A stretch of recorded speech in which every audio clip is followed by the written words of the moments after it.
is Karla Hanson, and I am so afraid that the steps to the next war against Iran are in place. I would like to say that in less than 18 months ago, I was one of less than 500 Americans to visit Iran.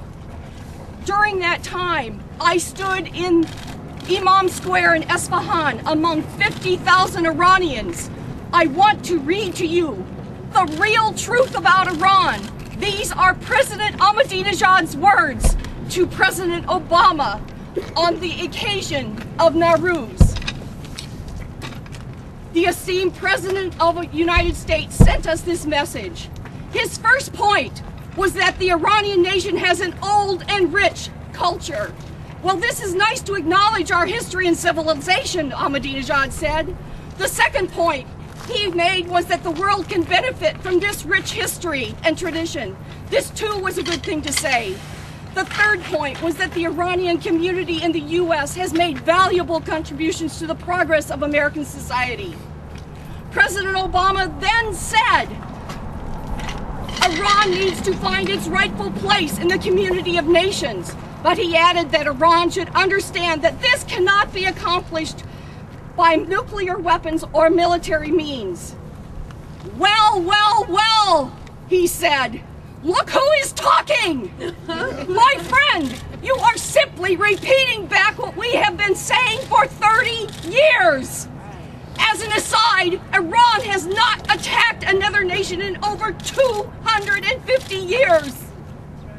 For the last 30 years, the Iranian people have been asking the U.S., why do you so readily use military force? Why have you stockpiled massive nuclear weapons? Why do you try to settle international issues by military means? Charo, he says. Why? Your previous administrations used propaganda, lies, false accusations, and economic sanctions in order to prevent the voice of the Iranian nation to reach other nations. If you are looking for change, President Obama, we welcome that. But if you need to change your approach and your attitude, let's just look around. Where do you see the Iranian nation trampling on other nations' rights to its own interest? The Iranian nation does not define its interest in terms of other nations' interest. We don't say borders. We are told that Iran can use its nuclear energy for peaceful means, but not for armaments. Good! This is exactly what we have been saying for a long time. Iran is not seeking nuclear weapons. We believe those who produce and stockpile nuclear weapons are politically backward. We believe in this day and age, the era of militarism and nuclear bombardment should have come to an end.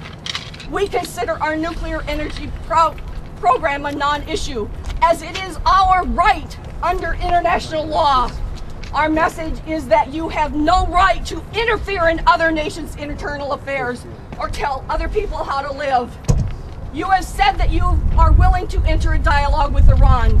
The Iranian nation welcomes this gesture if it is sincere, based on justice and mutual respect. But if your deeds do not match your words, our response will be the same as we gave to your predecessor, George W. Bush. We believe that the change should not be limited to nice words. It should be done in deeds. Once again, we are looking for signs of a genuine, sincere, and real effort towards positive change. Thank you, Karla.